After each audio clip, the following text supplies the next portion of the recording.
Prime Minister Narendra Modi has visited Austria today after having completed his visit in Moscow and meeting the Russian President Vladimir Putin. Now, once he arrived in Moscow, he was presented with a grand welcome by the Chancellor, and there were a number of issues and concerns and matters that were raised by the two leaders of the states. And let's discuss this one by one. Joining me on the telecast, first of all, Ambassador Baswati Mukherjee. Let's hear it from you, Ambassador Mukherjee. I want to first address the bilateral equations that both nations have come to share with each other and the important facets that were touched upon by the Austrian Chancellor Nehammer and the Prime Minister of our country, Narendra Modi, where focus was particularly on artificial intelligence, digitalization and the infrastructure push that Austria has been in awe of in the way it has exponentially and in such a fast pace grown in our country. Indeed, Megha, it's a very important visit. This is the first time by an Indian Prime Minister after 40 years. The Prime Minister was welcomed by Vande Mataram, a fusion of national and international music by the Philharmonic, which is a very rare compliment. There is much to discuss in the bilateral relationship. And for Prime Minister Modi, it must be also a special moment because let's not forget that the descendants of Subhash Chandra Bose also live in Vienna. And we have a long connect with Austria. We have supported, just after the Cold War, Austria's desire to remain neutral, not to be drawn into Cold War politics. We always supported that. Now we have a vigorous bilateral relationship where actually there is much that can be improved as far as trade and investment is concerned. Indian business is interested in investing in Austria and vice versa. The Austrians are actually extremely good in industries for which Switzerland is also famed, and also engineering and high technology. This is something that can be explored and will be explored.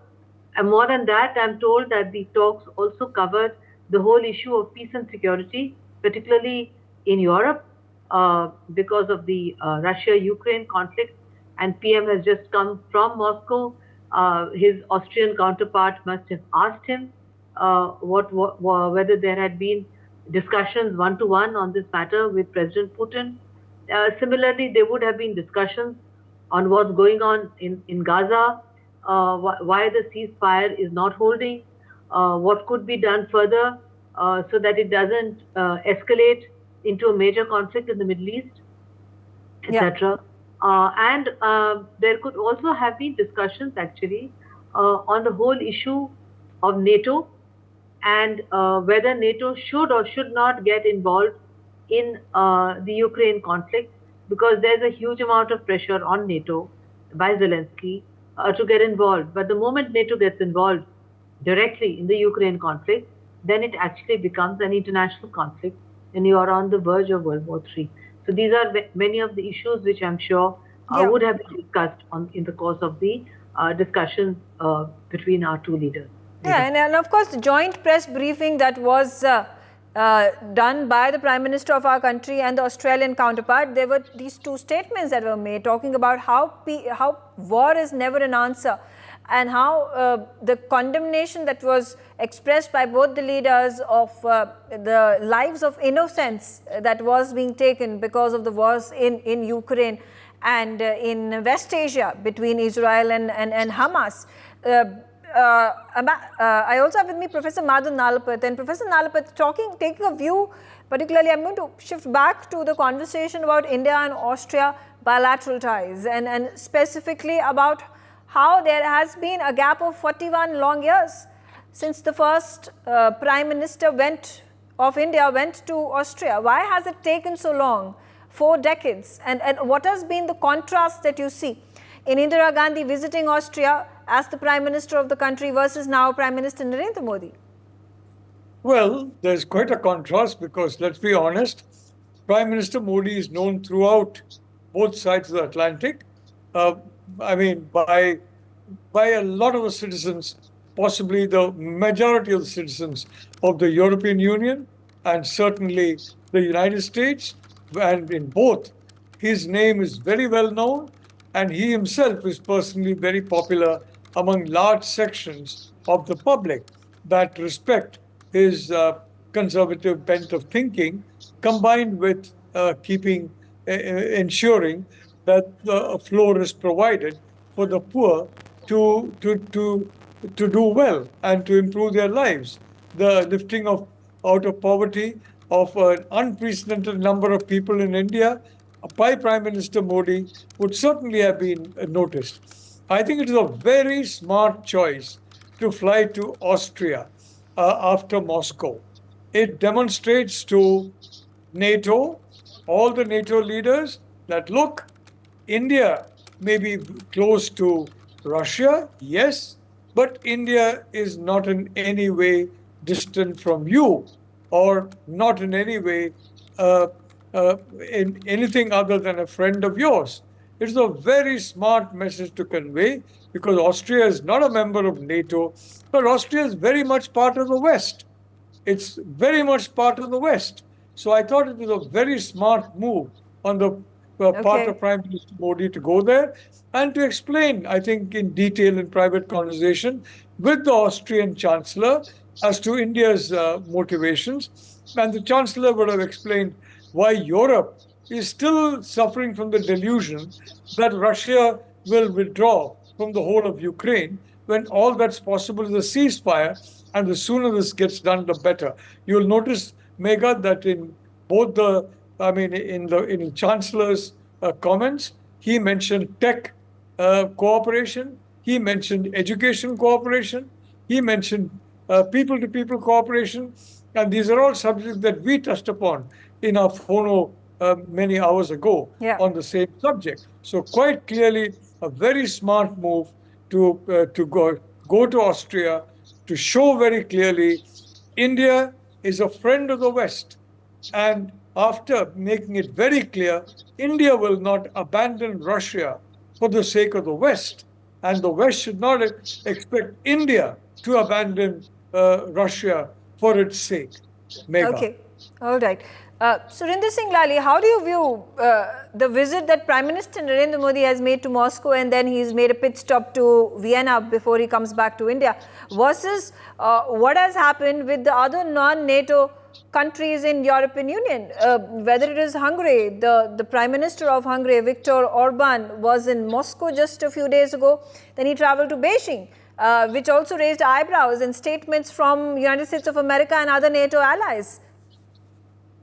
Thank you, Megan. Before I give the geopolitical point of view, I'm sorry, I'm going to kind of personalize it a little bit because I grew up watching The Sound of Music, listening to Mozart and Strauss. So I've always felt that as much as Switzerland is the first destination of the nouvelle riche out of India, but Austria is far more beautiful. I mean, it's a land just not of poetry, but also of science and technology. So I'm going to answer this in two parts. My first part is that I think the Prime Minister's visit is really going to be a great push to something which is Austria's strength. And now it is also our darling, because if you see the Prime Minister's startup India is one of his pet projects. And for that, I think we can do great collaborations with Austria. I mean, the senior minister was in February in India, and I think he traveled the length and breadth of India to scout options. And some of the areas where we badly need them and they need our soft power and our intelligence is clean technologies, smart cities, waste management, energy conservation. And every time if I'm late for a debate, you might want to bring the startup of intelligence traffic management because we would really use that in our country.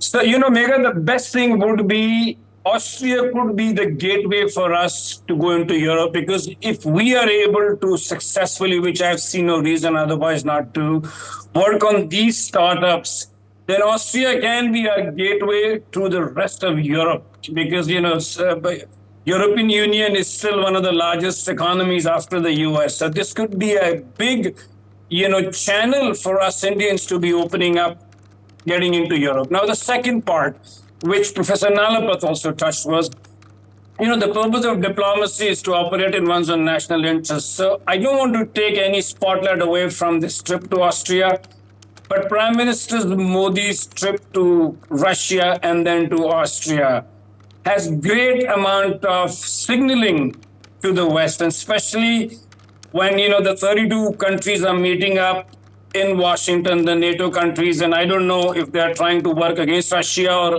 or against neutralizing Donald Trump, which he could come into power, or it is to do with the Ukraine war.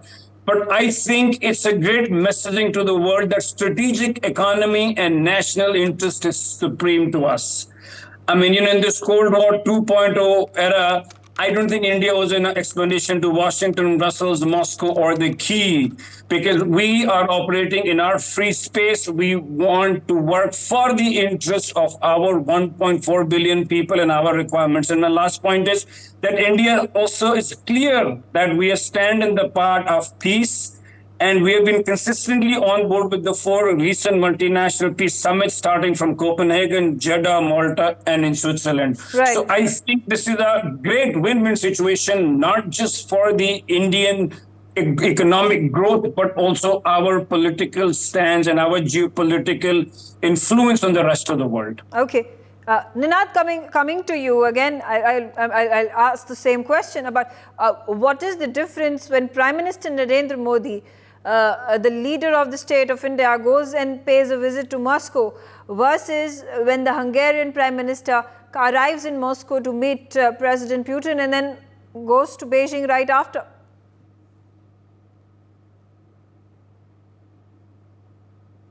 India has a very long equation with the Soviet Union and then with Russia. So it sends a very different message. The second difference is India's emerging power. I mean, this is the 4th largest economy in the world. And when that engages, it's a little bit more, if you like, it's more than Hungary Games. Hungary is a very important country, but beyond a point, it doesn't really matter. The third important thing is that by going to Austria, frankly, I just have a slight difference of opinion with our fellow panelists on Austria. Austria is peripheral to India's foreign policy and economic interest. India and Austria do not trade more than, very rarely trade $1 billion a year, which is not particularly relevant. And that is one of the reasons why this visit becomes important. That if political capital is employed at the highest level, there is obviously a thrust to improve that $1 billion trade. Austria, to my mind, is very important in MSMEs. For Indian MSMEs, Austria has a system akin to the German system, where smaller and medium, industries have a lot of play, have a lot of technology, have a lot of solutions. If this summit level meeting does push that forward, you will very, very rapidly see a change in that $1 billion a year trade equation. Austria also matters to my mind because India also sends another message, to the West that, we are courting neutral countries as well. We are not going for, a NATO country. So I think this is another, sort of follow-on dialogue of strategic autonomy. But Austria, frankly, at the minute, as things stand and given their own economy, Austrian economy, is slightly peripheral to India's interest. Okay. Ambassador Mukherjee, coming back to you, it's also interesting. Do you think the timing has been picked specifically to hold this visit at a time when there is a NATO summit taking place in Washington, D.C.? I think that Austria is not peripheral to India's interest because Austria, as a neutral country outside NATO and yet within Europe, friendly to India and with long-standing historical connections, offers to India and to Prime Minister Modi an opportunity to do a strategic balancing act going from Moscow to Vienna.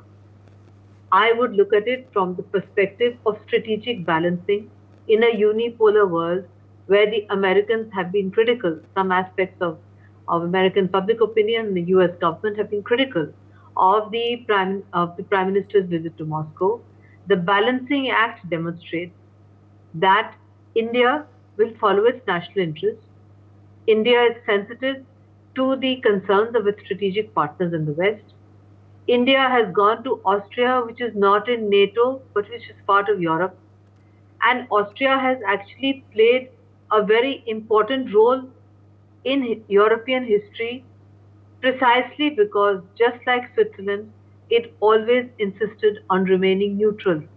And its neutrality, as they used to joke when I was in Switzerland with the UN for 6 years, they used to say that the Swiss and the Austrians were neutral, but actually they favored the Allies, but they remained neutral so that they were not overrun. In the case of Austria, it was overrun. It was the first country to be overrun by the Germans. Yeah. But because of that, it is extremely sensitive to power play that can result in huge conflagrations, which is why I'm saying that apart from the economics, which I agree that the economic and bilateral trade is very minimal and should be increased, they have some niche technologies which we would benefit from.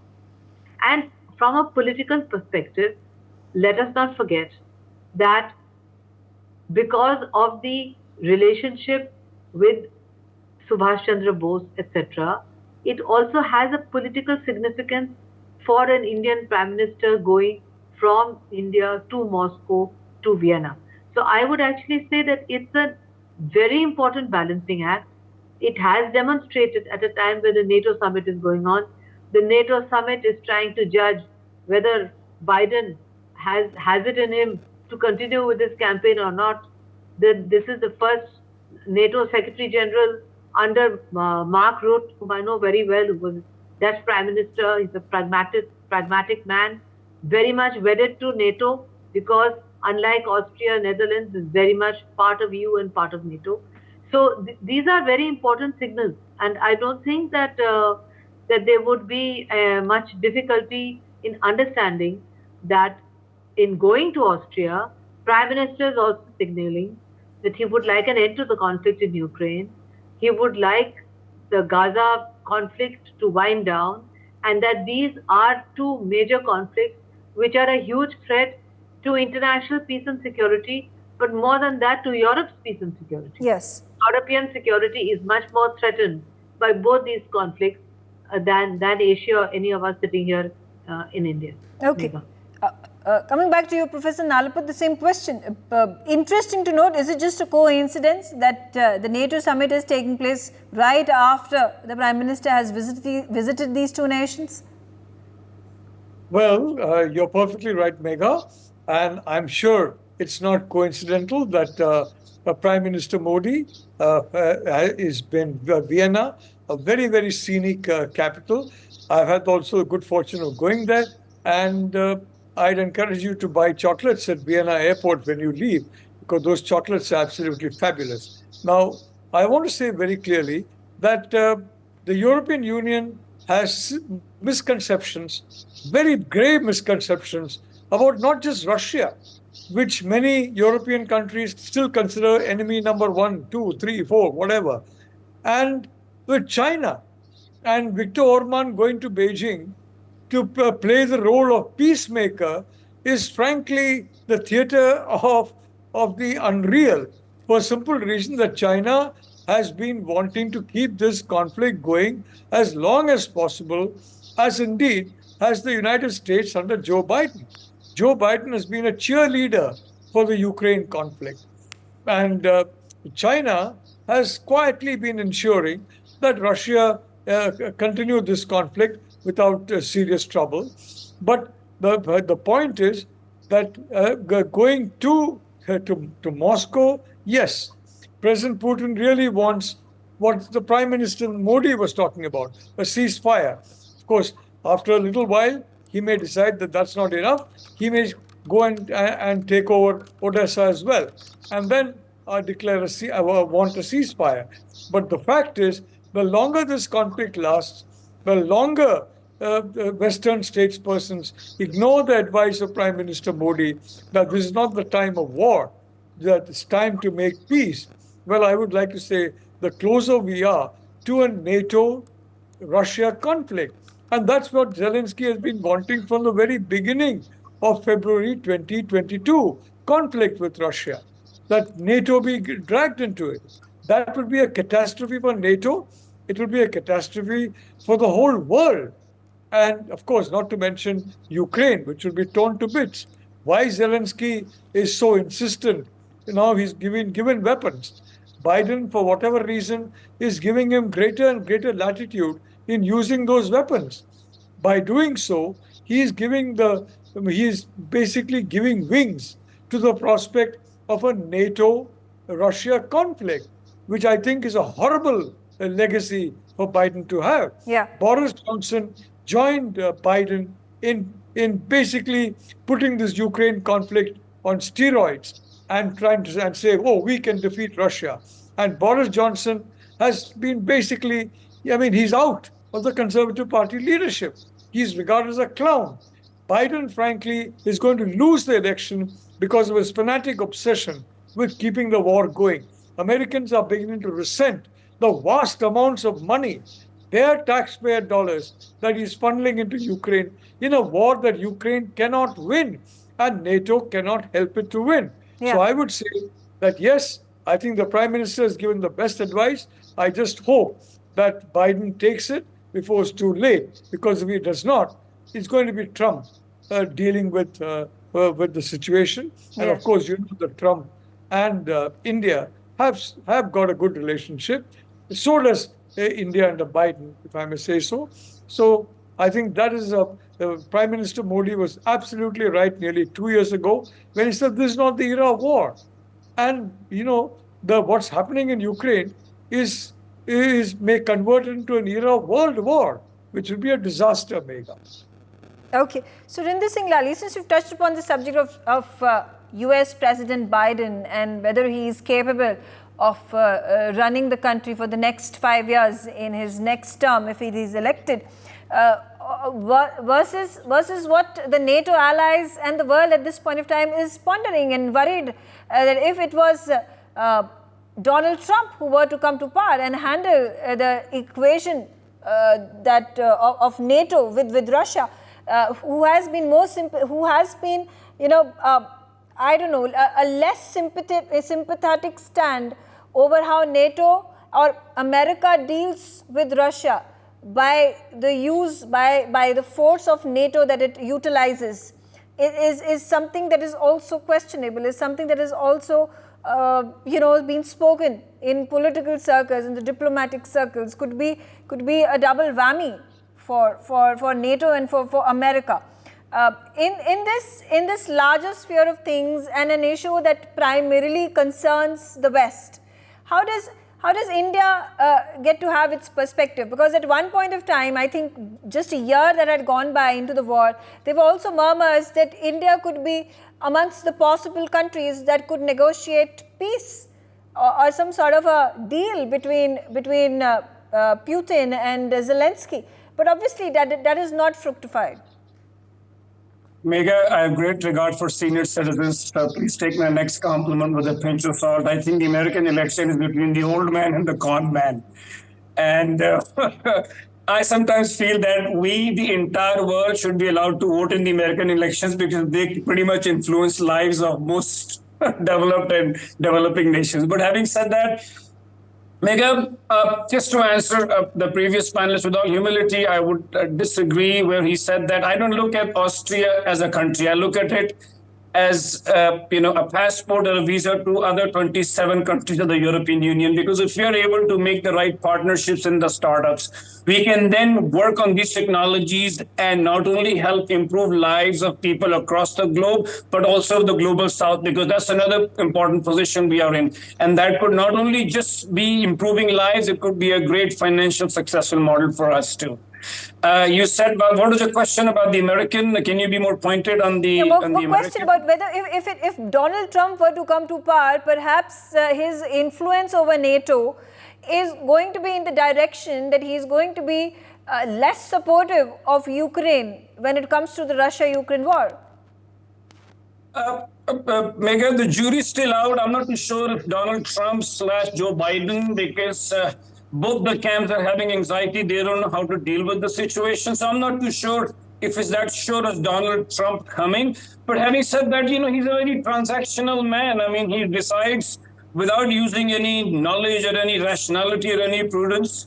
But I think there are still a lot of checks in the American system which would not allow him to have these, decisions gone out into the domain where it can directly influence. And plus, there are lobbies that control him too. So I think as India, we don't need to worry because we have created this space for ourselves as a country which cannot be taken lightly. So despite him being a transactional individual, I still feel there are still lots of checks and balances in the American political system. Ninad, let's hear it from you before I wrap this discussion. The overall, has the Prime Minister been able to achieve what he went out to achieve when he decided that, listen, while I'm going to visit Moscow, which is an all-weather ally of India, there is also going to be a country, which is Austria, that is going to be of importance and advantage to India. Keeping in mind, there have been several visits in the past where he has gone and met the important bigger nation, but then he's also made side visits, for example, to Greece and then to Egypt in the last year. Like you said, Megha, yes, it underlines three things diplomatically, I think. Firstly, it underlines that India's outreach is not just for India's immediate interest, which is Russia, but for the long-term interest of all, and Austria figures there. Secondly, by going to a non-NATO country, it also underlines that India continues with its engagement, and it cannot be easily browbeaten. To put it, very frankly. By choosing a non-NATO country is a very important, reason for going to Austria. And thirdly, I personally think that, the third most important objective is to tell the world that here is an opportunity. It's called the India opportunity. And if you want to engage the India opportunity, there is no better mascot than the Prime Minister of India, Narendra Modi. And I think on all three, he has scored the three aces. It remains to be seen how Austria takes this up. And personally, I think it's been a very successful visit indeed. Okay. For more such videos, subscribe to the NewsX YouTube channel, hit the bell icon.